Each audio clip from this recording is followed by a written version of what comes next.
Last week, President Bush rejected charges that the war in Iraq has hurt the U.S. economy. He addressed the issue during an interview with Ann Curry on the Today Show.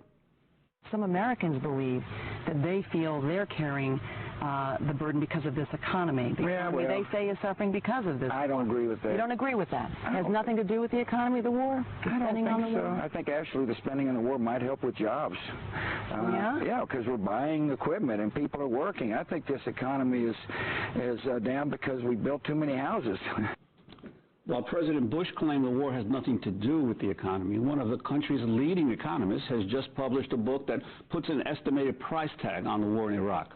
The number may surprise you, $3 trillion.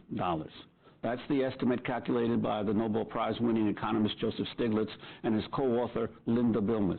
According to the book, the Iraq War has become the second most expensive war in U.S. history after World War II. For the past 5 years, the Bush administration has repeatedly lowballed the cost of the war. In response to the $3 trillion price estimate, the White House has gone on the offensive.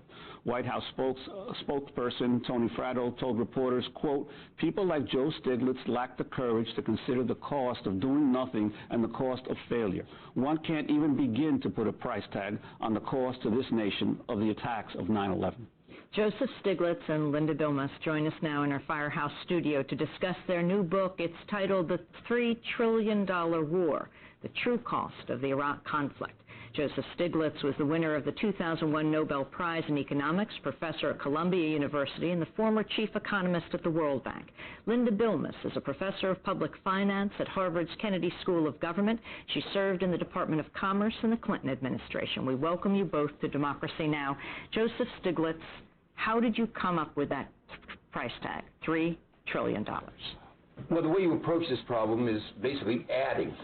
You begin with the budgetary numbers, but what they claim as the cost of the Iraq War in the budget is not the full cost. There are the operational costs that everybody understands, but then there are costs hidden elsewhere in the defense budget. But then there are really some very big costs hidden elsewhere, like contractors that have been the subject of such concern. We pay their insurance through the Labor Department. But the most important cost, the budgetary cost, that we haven't talked about publicly, that haven't been talked about, are the costs of veterans, their disability, veterans, health care, that will total hundreds of billions of dollars over the next decades. This war has had a huge number of injuries, and that will mount. The cost of caring for them, disability. 39% of the people fighting, the 1.6 million who have already fought, and if we continue, it will of course be more than that, are estimated will be wind up with some form of disability. Then you go beyond that budgetary cost to the cost of the economy. For instance, when somebody gets disabled, the disability pay is just a fraction of what the loss to their family, to the income that they could have otherwise earned. And then you go beyond that to the macroeconomic cost. The fact that the war has been associated with an increasing price of oil. We're spending money on oil exports, Saudi Arabia, other oil exporting countries. It's money that's not being spent here at home. There are a whole set of macroeconomic costs which have depressed the economy.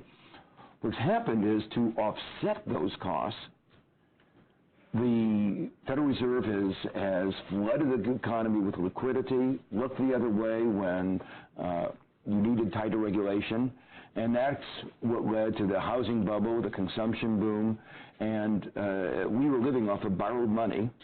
The war was totally financed by deficits, and eventually a day of reckoning had to come, and now it's come. Well, we're going to get into quite a few of those, but I'd like to ask you about the oil in particular, because obviously many critics initially when the war began criticized it as a war to dominate Iraq's oil. But as you point out, the price of oil has skyrocketed from about $25 a barrel to $100 a barrel since the war began. And what portion of that rise you also try to attribute to the actual Iraq war, right? Well, we were very conservative in our book. So when you say $3 trillion, that's really an underestimate. We attributed in our book only $5 to $10 to the war itself. But if you look back in 2003, futures markets, which take into account increases in demand, increases in supply. They knew that China was going to have increased demand, but they thought there would be increases in supply from the Middle East. They thought the price would remain at $25 for the next 10 years or more. What changed that equation was the Iraq War. You couldn't elicit the increase in supply in the Middle East because of the turmoil that we brought there.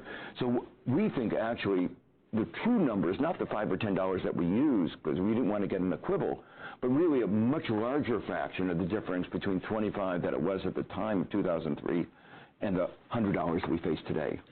Joseph Stiglitz, the White House press spokesperson, Tony Fratto, said yesterday, people like Joe Stiglitz lack the courage to consider the cost of doing nothing and the cost of failure. One can't even begin to put a price tag on the cost to this nation of the attacks of 9/11. Well, I think the White House lacks the courage to engage in a national debate about the cost of the Iraq War. The Joint Economic Committee has asked the White House to come down and discuss the numbers. They've refused. Security is important, and we don't deny that. The question is whether this war has been the best way of obtaining the security. And no matter what you're going to do, what you think about security, you still have to look at the cost. The costs have been important even for the way we've waged the war. The reason the administration presumably did not buy, for instance, the MRAPs, these special vehicles that would have reduced the number of deaths by a very large fraction, is economics. So, no matter what one says, economics is important, and the American people have the right to have an understanding of what those costs are. When we went to war, they said it was going to cost $50 billion. We are now spending that money up front every 3 months, and that's not even including the cost of veterans, health care and disability down the line. We're going to continue this discussion for the hour. Our guests are Joseph Stiglitz